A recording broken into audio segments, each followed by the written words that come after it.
beauteous nymph decays. We say she's past her dancing days.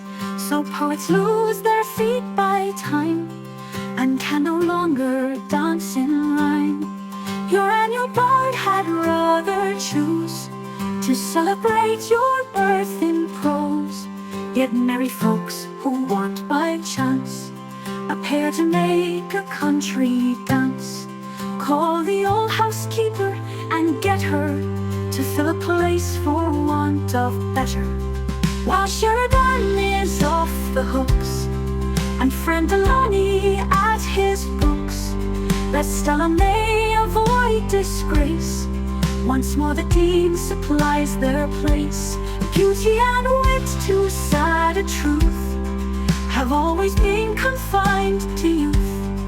The god of wit and beauty's queen, he 21 and she 15. No poet ever sweetly sung, unless he were like Phoebus young.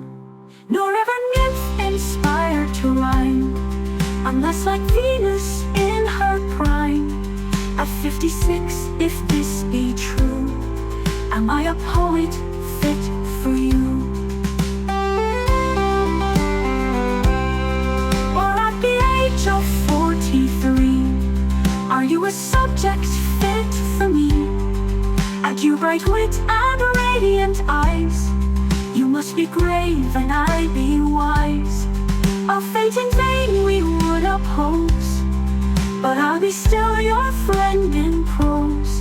Esteem and friendship to express will not require poetic dress. And if the muse deny her aid, to have them sung they may be said. But Stella, say what evil tongue reports you are no longer young, that time sits with his scythe to mow, where sat Cupid with his bow.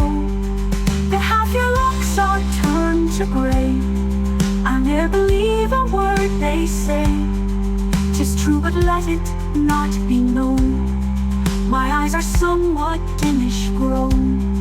For nature always in bright to your decays adopts my sight, and wrinkles undistinguished pass, for I'm ashamed to use a glass.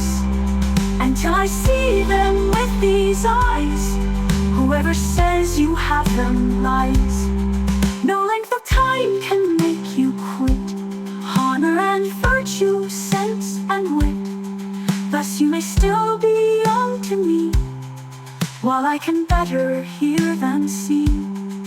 Oh, ne'er may fortune show her spite, to make me deaf and mend my sight.